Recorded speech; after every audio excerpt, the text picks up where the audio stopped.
So our next speaker, we have two members of the Te Oranga executive who kindly offered to run this interactive session. It's Chayce who's the Tumawaki or president, and Ripeka Moriarty, o te poti teina o Dunedin clinical rep. She's also the Tumawaki of the Te Oranga branch down in Otago. Te Oranga is a rōpū for Māori medical students studying at both Otago and Auckland universities, with the executive direction being guided on the principles of kotahitanga, unity, manaakitanga, which means to enhance the mana of their members, and takawainga, meaning to liaison with their partners. NZMSA has had the great privilege of being one of these partners since 2012. So now I'll pass on to Chayce and Ripeka.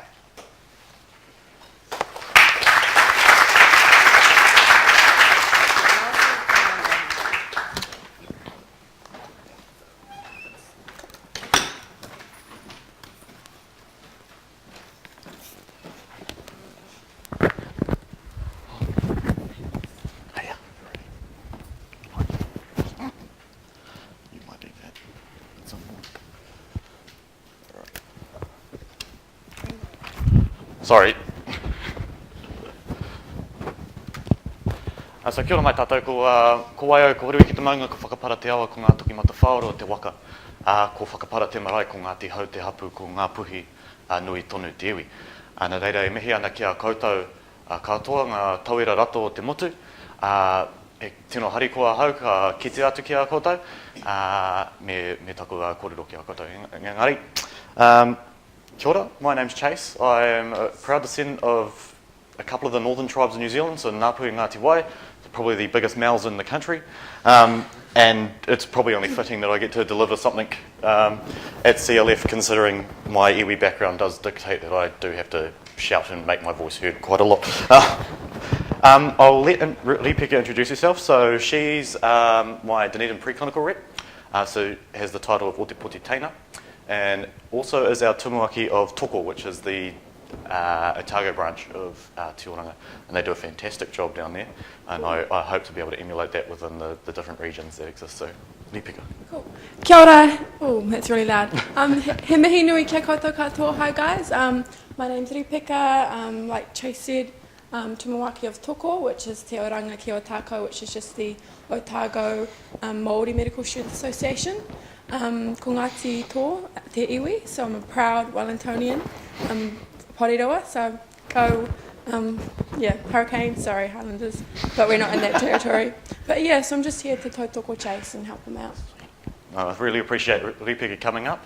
So, you guys are all, I know, are a little bit tired, because I am too.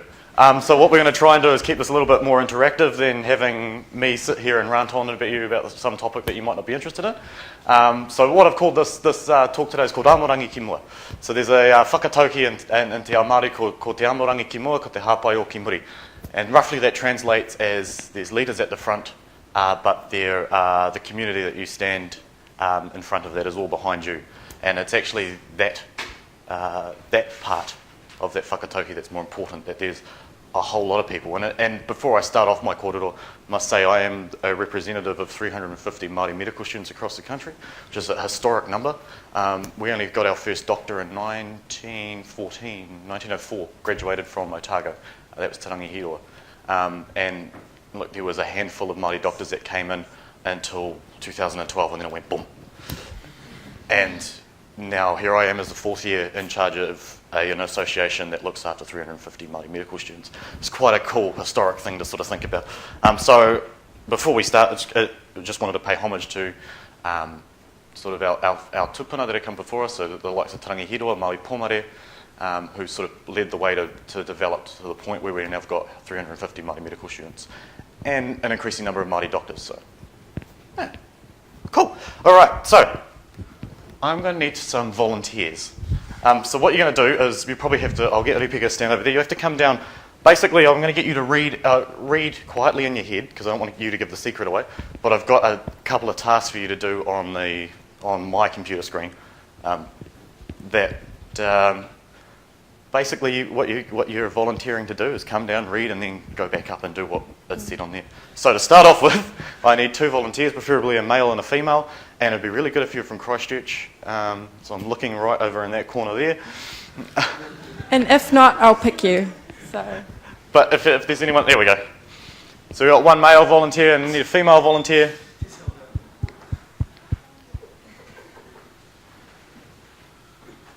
Please don't Who make me else pick. can we Please don't make me pick. pick on? That's all right. You can make it up. That's great. So come down here and read that. Yeah. And basically after you've read that, go and do it. Do you want me to do all 4 or just 1? You know, all of them. Yep. Cool. So you've got 4 slides that you need to read. So just this one? This Oh, one? no. That one. Yeah, just this one. Good? All right, while they're debating internally as to whether they're actually going to do that, I need another volunteer to come down. Now, you can be anything. Another volunteer? There we go, we got another one. Woo! Right, now as soon as he comes down, you guys are going to have to run up and do what I've given you on there. Cool. Yeah. Oh my gosh, this is going to be so bad. Go nuts. All right, you read on the screen. Okay, you have to make sure everyone in the room has a drink where they pack away any dishes that have been made and make sure that you've got enough morning tea for everyone. What, you mean in the lecture area? Yeah. Can I give those out? Yeah, just make Can it I up. go out there and get... Yeah, if you want. Cool, I need another volunteer while he's trying to figure out what I've just done for him. So, another volunteer would be good. There we go, Carmen.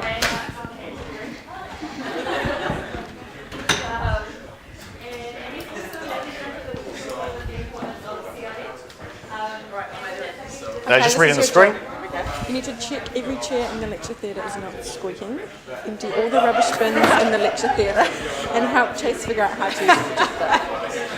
Okay, do you got that? Alright, yeah. We good? Cool. And one last volunteer would be really great. There we go. Now, unfortunately, I did have chocolates to give to everyone, but I left them on my locker back home, so you're going to have to do this for free today. That's good.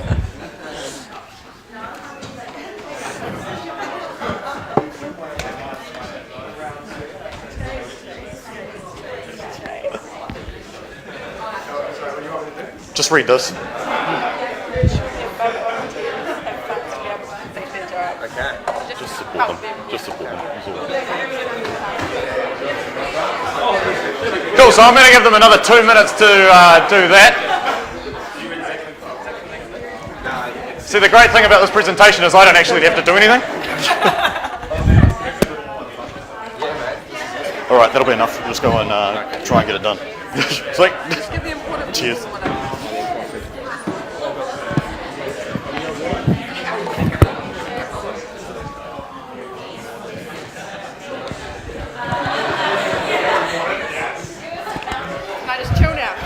You pretty much chill.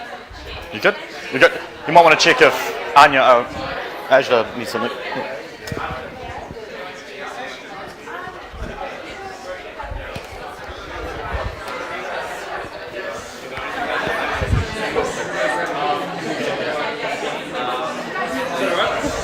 You good?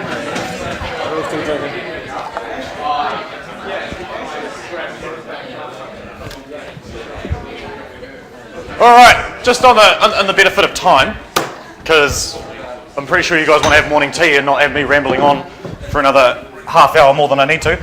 So if the volunteers want to come down and sort of stand at the front here. I told you this is a great presentation. I don't have to do jack all.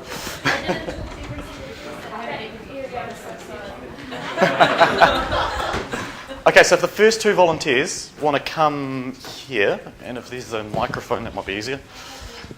So if you guys just want to say out loud what your role was there, and then read out what you had to do within 2 minutes.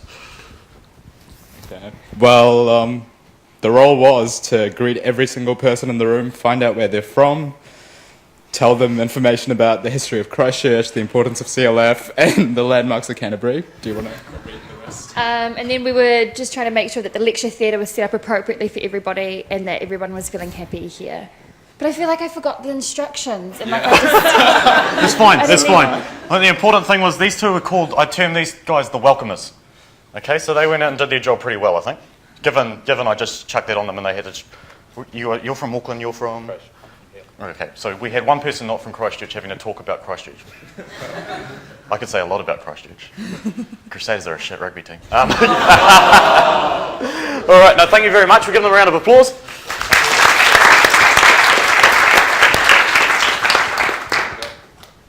Yep, no, you can go sit up. Unless you want to stand here with me. Cool, do you want to read out what your role was? Okay, so my role was to make sure everyone in the room had a drink when where they are sitting, and to pack away the dishes that have been made, and to make sure there will be enough morning tea for everyone. I didn't get very far. So to be fair, we only gave them 2 minutes to try and give every single person in the lecture theatre a drink of water. I tried to find out where the water was first. And had to find out where the water was, and to be fair, I didn't even know this either. Look, I wrote this in Wellington, so I had no clue what the lecture theatre would look like. So I gave him the term the provider. So he was providing water and making sure that your space was well looked after. So thanks very much. We'll give him a round of applause. He did his best.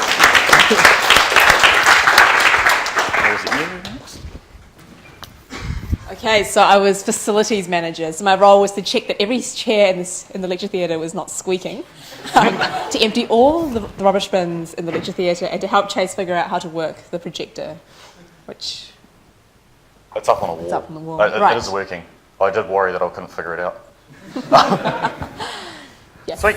So yes, Carmen was our facilities manager. So basically she had 2 minutes to try and figure out whether there was anything wrong with the lecture theatre. And apart from me being here, I don't think there was. So no, we'll give her a round of applause.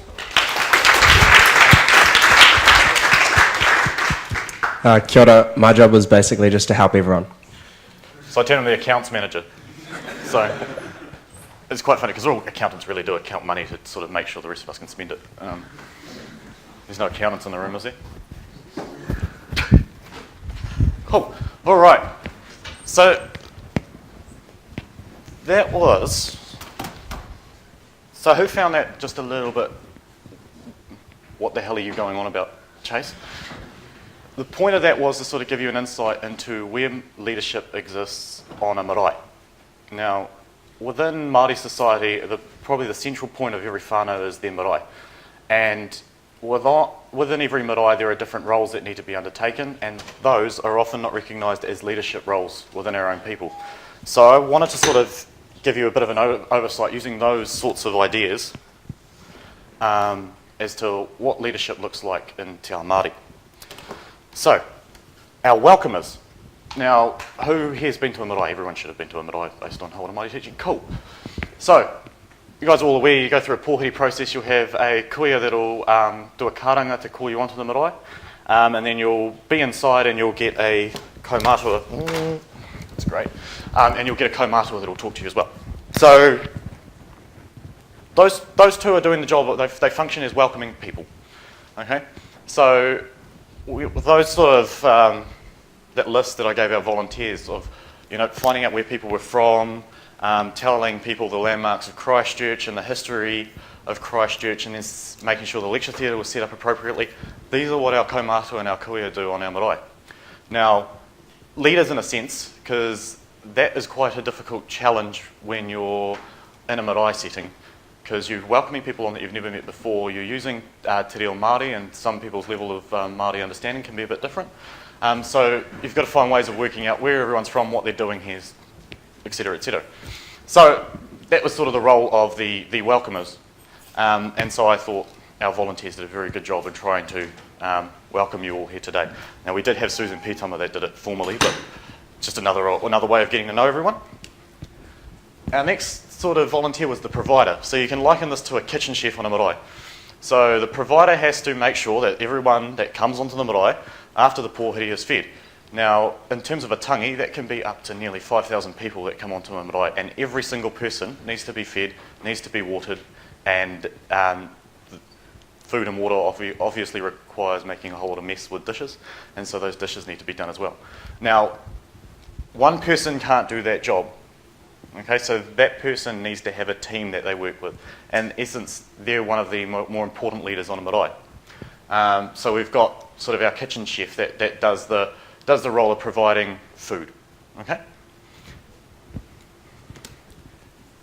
Our facilities manager, who had to run around checking that every chair wasn't squeaking in the lecture theatre, can be likened to the kaitiaki of the marae. Now, some marae have kaitiaki, some don't.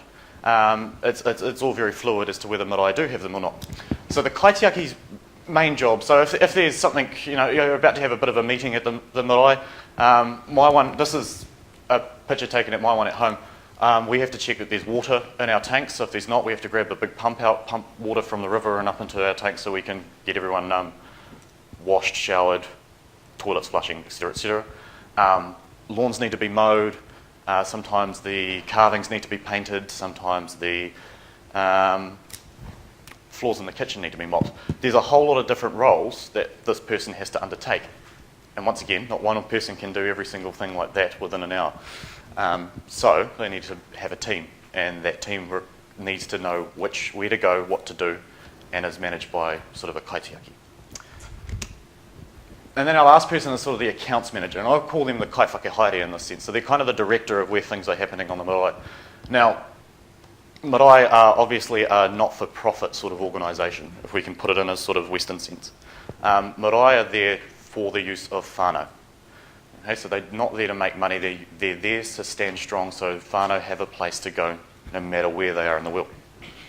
And so this person has a very important job in making sure that there's enough money to pay the power bill, there's enough money to pay the council rates, there's enough money to patch and repair the marae when needed. So we had our volunteer walking around trying to help, and the brief on my data sheet was to basically find the funds to help everyone do their job. Now, obviously he wasn't going to be able to find funds in 2 minutes to help everyone pour a glass of water, but he did a good job in sort of working alongside people to help them get the water out, or working alongside to welcome people in. So those are sort of our leaders on our marae. So if we sort of go back, go next slide, we'll have a look at it. So we've got our marae, and then if you just keep clicking, Ripeka. So we've got our two welcomers, we've got our provider, we've got our kaitiaki, and we've got our kaiwhakahaere, and they sort of all feed into the management of a marae. Now, I suppose at this point it's important to note this isn't run on any strategic plan, this isn't run on any sort of constitutional document that states what every single role has to be done. These people manage to find these roles and execute them without having any qualifications, understanding of how to teach people what to do, any way of knowing, what's the evidence-based practice that performs the best. They just know how to do it. And a lot of this comes down from thousands of years worth of knowledge on how to take care of people. So that's sort of where leadership exists on the marae. And they'll all have their own teams. Like for me, when I go home, I end up in the kitchen. Like the story 2 years ago, we opened our wharekai and I flew all the way up from Dunedin to peel potatoes. I thought I was all dressed up in a suit thinking I was just going to be sitting down. Little did I know. So that's where sort of leadership exists on a marae. Now you're probably sitting here wondering, how is this important to a doctor? It's all fine and dandy knowing how leadership works on a marae and where leadership exists on a marae and where leadership exists in Te Ao Māori. But how is this relevant to you guys? Well, this is going to be, So here's our marae. We've got our leaders that feed into it. Now at some point, that marae can become the patient. Okay, and if we think about that marae being a patient and we think about where, I'll open this up to you. Where do you think the welcomers sort of fit within in a clinical context? Receptionists? Yep. Specifically for doctors? Sorry? GPs? Even individually as doctors, you have to sort of welcome your patient, don't you? You have to find out where they are, who they're from, what's wrong, why they come here. Okay, that's exactly what we do when we welcome people onto a marae. We find out who they are, where they're from, and why they've come here today. It's the same thing. Okay. Our provider. Now, ideas. Where does a provider exist within a clinical context? Sorry. Taxpayer. Yep. Yep. Anyone else got any more thoughts? Pharmacist? Yes? And that's a doctor as well, because they're providing healthcare and providing medicine. Yep. Yep. So you guys are doing really well. You're going like this. And thinking big stuff and going back in. So, if we think specifically as you as a doctor or a medical student, you're providing knowledge of healthcare, you're providing, and working with the pharmacists, medicines to improve people's health, you're providing advice to improve people's health. That's your provider role. And within a hospital, people need to be fed. And I know that's not directly a doctor's responsibility, but it's always a good question to ask, did you have your dinner today? So yeah, things like that. Kaitiaki, who can sort of see where a facilities manager role would come into a doctor's practice? Yes, as a doctor, you have an eye for some social issues you deal with. Yep. Big stuff. Cool. Hospital? Orderlies. Yep. Exactly. So orderlies keeping the sort of environment around the patient clean, tidy, healthy, happy. Doctor-wise? So, this is where I'm just going to plug a little bit about tikanga. Okay? You have to provide an environment for the patient that is culturally appropriate. Okay? We do not like it when doctors put our pee bottles on the place where we're eating. Okay? So that's just little things you can do. That's where you can help provide a sort of kaitiaki role in looking up the environment for the patient. Just don't go and putting stuff that comes out of your body, stuff where you're going to put things into your body. It doesn't. I don't know whether that sits well with you. I don't usually like eating where I've peed. Usually. You put a couple of whiskies in there and you never know what happens. Last thing is your sort of kai whakahaere role, your accounts manager role. Now, big stuff? Government, yep. So big funding, providing money so that doctors can do their work. Hospital, district health board, so yep, we're moving in layers. Doctor. So the accounts manager role in terms of a doctor. Now, if we look at it less about, if you looked at it in the terms of money, so it's always helpful to check, can this person afford their medication? Can the person afford what you're telling them to do? Like, it's fine and dandy saying you need to go see a physio 3 times a week, but that might be costing the person $50 per time. I can't afford $150 a week. I can barely afford a rent. Don't go to Wellington. But this is where you sort of have to think, you've got to find ways of helping the patient manage their own care. Okay? So that's where that sort of accounts manager role comes in. It's not necessarily money, but it's looking at where can you help a patient find the little extra things that need to go into improving their health. So you can give them medicine, you can give them, you can find out what's wrong and give them medicine.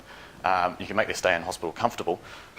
As soon as you put them out the door, that's not where it ends for the patient.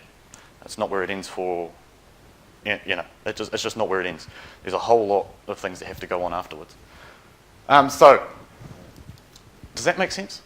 It's a convoluted way of trying to get around to a point, but basically what I was trying to do is get you guys involved thinking about where you can sort of fit within the scheme of things. And taking this approach with sort of, like I'm not, this isn't me trying to be a Holder Māori teacher. I'm years off that. I'm not ready to retire.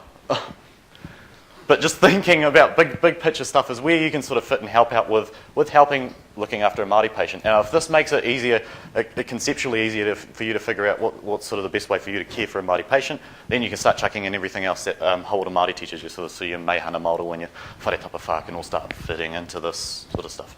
So this isn't Holder Māori teaching necessarily. This is me trying to just frame things for you to sort of understand. Māori have a different worldview, basically. Cool. Blank slide, and then, yep, we'll go back. Sorry. So, I think I was just moving on to sort of, we've looked at sort of where leadership exists on the marae and how that sort of can fit into your role as a doctor and as a medical student.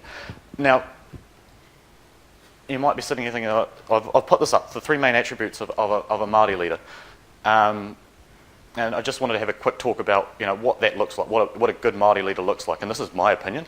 It's not necessarily a randomised control trial looking at the best forms of leadership within Māori, but it's Chayce's worldview, basically. Could be a bad thing. So the three main attributes of a Māori leader. We sung at our mihi whakatau a waiata called Mā Waira. And the lyrics are basically Mā Waira e tauri ma te marae e waho nei, ma te tika, ma te pono, me te arohaia. So that roughly translates into who will look after the lonely marae that stands outside now. It will be the ones that are righteous, it'll be the ones that are faithful, and it'll be the ones that fill with love. So if we just skip the thing. So the first sort of ma te tika is, so these are the attributes of what I think of a good Māori leader. Ma te tika. Tika means right. Okay, so tikanga means the right way. Tika, we say, tika ana tera. That's right. Tika, in a sort of Māori sense, is knowing that what you are doing is the right thing to do. Okay, and if we take that back, not even just being a leader within a clinical context, but just being a doctor, is knowing the right thing to do for your patient. Not necessarily the right thing to do for yourself, but what's right for the patient. And that's where a lot of our Māori leaders are very good at. They know the right thing for our people. It might not necessarily be the most popular thing at the time, but you look back at it 20 years later and and you sort of think, well, they actually did do a good decision then. So, good attribute, that one, tika, knowing the right thing, knowing the right thing to do and the right way to do it. Pono, faith, is basically what it is. And you can, faith might mean a whole lot of different things to you guys, and I'm not going to sit here and have an argument about who's got it right and wrong in terms of the different religions that exist out there. But we can either have a look at faith in that sort of sense, and faith in your religious beliefs, or faith in you knowing that what you've been taught is the right thing. So faith in knowing that what you're doing is right, faith in knowing that you are doing your best for your patients. Okay? So a lot of our sort of Māori leaders, they have a faith in, we've just had the passing of Pāhine Re Tate, and he was a Catholic, deeply devout Catholic man. And, his viewpoint was guided on his faith, and doing the right thing for his people was guided on his faith. Whether that's translatable to you is dependent on what you see faith in. And for me, for me it's a little bit of religious, and there's a little bit of knowing that what I'm getting taught right now will eventually help in determining how I interact with patients. I've got faith that what we are getting taught is actually going to make a difference to someone. Even if you see 1,000 patients in your lifetime, you only ever help one. At least you've had the faith to know that you've helped one person. And last, this is certainly not this is probably the most important part, aroha. So everyone knows what that means, love. And aroha, and from my viewpoint, doesn't necessarily mean love in terms of romantic love. It's love for your mother, your father, love for your grandparents, love for your whānau, love for your friends, love for your teachers. So a lot of our Māori leaders have this deep love of people. Okay? And we heard the CEO of the District Health Board here say a whakatauki, he te mea nui o te ao, he tangata, he tangata, he tangata. What is the most important thing in the world? It's people. And people need to be loved. Okay, so as a doctor, I'm going to word this very carefully, love your patients, okay? Love your patients in the sense that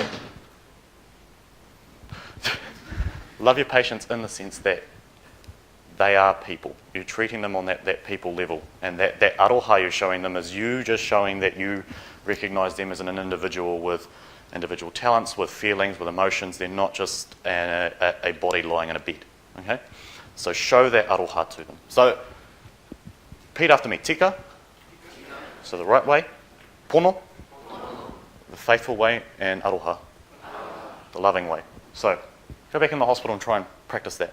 Just knowing the right thing to do, having faith that you're doing the right thing, and just showing a bit of love for your patients and the people that are teaching you. So your registrars, your house officers, sometimes your consultants, depending on how well they are. Anyway, so we'll get a little bit interactive again. The next sort of point to sort of look at is how you can sort of use te reo Māori in a clinical context. Now, if Ripeka clicks next, what I want you to do is move around the room. Don't just sit in your own seat, okay? This is essentially, this essentially will help you in terms of getting to know how Māori sort of interact. This is a very simple way of introducing yourself and finding out where people are from. So, tēnā koutou, so hello to you all. Ko Chayce taku ingoa, my name is Chayce. No Whangarei aho, I'm from Whangarei. He tauira rata aho, I am a medical student. No hea koe, where are you from? And then the person can reply, tēnā koe, ko blah blah tōku ingoa, no blah blah aho, he tauira rata aho. And then you turn to someone else, no hea koe. And just start off there. Okay, so get up, stand up. Me and Ripeka are going to move around the room. I'll mute this thing somehow. And just practice saying that to each other.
Thank you for helping.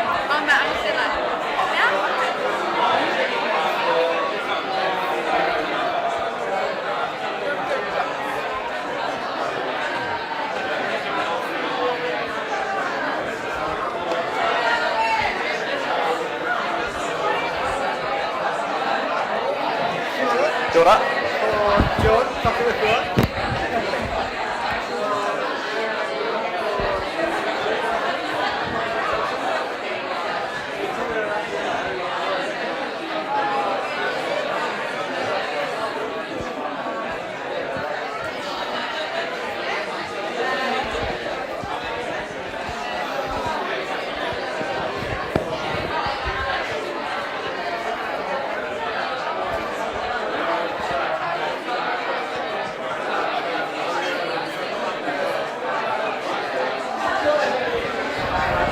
Okay, kia ora. All right, if everyone wants to sit down with their newfound friends.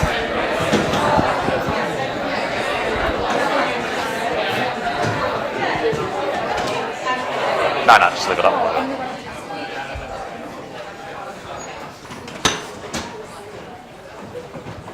So has anyone got know the Māori term for what you've just done? Mihi? Yep. That's the one I was looking for, whakawhanaungatanga. So all you really did there was introduce yourself and where you're from. Now that's it might seem minute, okay, but for me, when I introduce myself as my name's Chayce, I'm from a whole lot of different places. So I grew up in Tokoroa, moved to Hamilton, and my bones, I say, are from Whangarei, a little place called Whakapara. It's about 20 minutes north of Whangarei. You blink and you miss it. But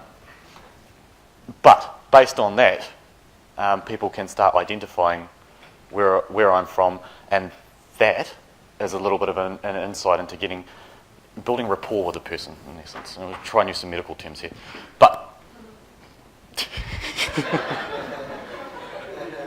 just a disclaimer, I'm a fourth year, so why I'm presenting at Clinical Leadership Forum when my clinical experience has been boggles me. But this is just some general guidelines on how to develop rapport with people. So what I'm going to get Ripeka to do is walk around the room and get someone to introduce himself to the room. Put your hand up, give it a go. I'm a very non-judgmental person. Like when you look like this, you can't really judge anyone. But give it a go. Put your hand up if you want to introduce yourself to me, to the room. Go nuts. There we are.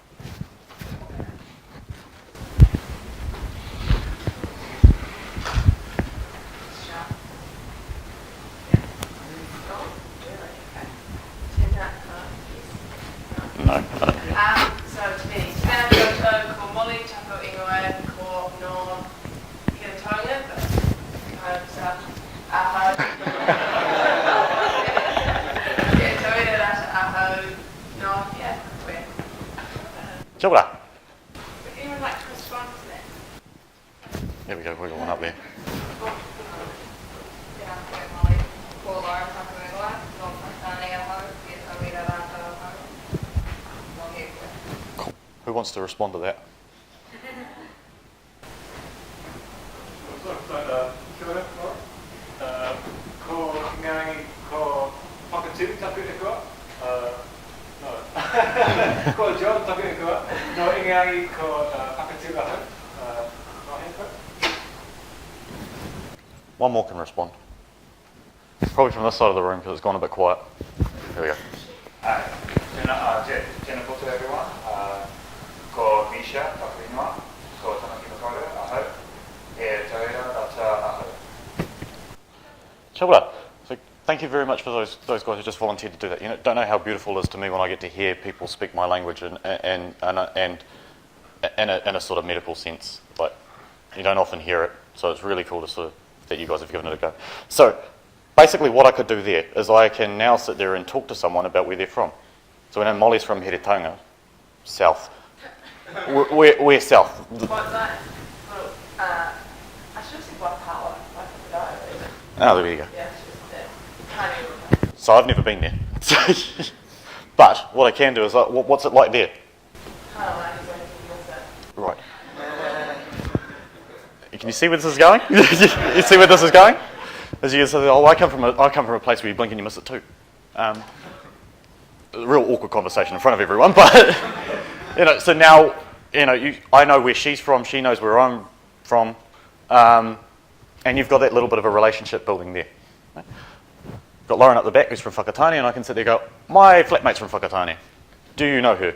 And I know you know her because we had a discussion last night. But you see how inroad that was for me to get to know a little bit about who she is. It's not overstepping a boundary in any point. You're not going, oh, who are you married to? Or, you know, what are your interests outside of medical school? Because we all know none of us have that and none of us like that question. But that's an inroad for me to have a discussion with that person. So if this is your way of introducing yourself to a patient, and even if it's a Māori patient, finding out where they're from, you can have a little bit of a talk. So if you don't know where that place is, just ask them, where is it, you know? And you'll find you'll get a whole lot of information. Māori, we love talking about where we're from. Love talking about where we're from. Okay? People ask me and I sit there and ramble off everything about whakapara that's great and grand, and even though it's, you know, a settlement with a, what have we got? A cafe. Got a BP station and a marae. That's it. Okay? But I will ramble off for as long as possible to people that ask me where I'm from, just to tell them a little bit about that. Or if someone says they're from, you know, some smaller rural area, might discuss about how I grew up in, thanks Jordan, how I grew up in Tokoroa, you know. So these sort of finding out where people are from is, you know, that whakawhanangatanga helps you get an inroad into identifying who a person is. And to be fair, it's a lot more personal than, hi, my name's Chayce, I'm a fourth year medical student studying at the University of Otago. Is it all right if I talk to you today? Thank you, Mr. Smith. It sounds a little bit awkward. I know it's the clinically correct way of doing it, but let's be honest. How many of us talk like that in the real world? That's probably a little bit more similar to what goes on in the real world. So, yeah, that's basically the sort of the all part. Any questions? Fears, comments, concerns? Chayce, for the TIs, how do we say I'm a doctor instead of I'm a medical student? Not yet. Basically, so there's two words for doctor. I've used one here, tauira rata is medical student. So that literally saying student doctor. So you just say he rata aho or he tākuta aho. It's sort of, Māori had to transliterate the word, and so we've ended up with two sort of words. I like rata because PhD doctors I find use tākuta a little bit more, but that's how you say. Cool. Any other questions? So, who are we? Now, we as Te Oranga are the Māori medical students within the sort of NZMSA cohort. But sort of Māori is, I just want to have a little bit of a talk about this. The term Māori means natural, okay? And it was a word we kind of had to find to identify ourselves as an ethnicity as a whole. Māori in general usually identify themselves based off iwi. Okay, so I identify myself as Ngāpuhi Ngāti Wai. Others might identify themselves as Ngāi Tahu or Ngāti Kahunungu, etc., etc. So, as much as it's, for statistic reasons, important to label someone Māori so that you can help identify how you engage with them, whether you can speak reo and stuff like that. It's also important to keep in the back of your mind that term Māori, it's not a derogatory term or anything, that term Māori just sort of encompasses that it's just natural. So the more important thing is finding out where someone's iwi is, because that's actually the more important aspect of Māori culture, is our iwi, our hapu, and our whānau. And we don't all look the same, okay?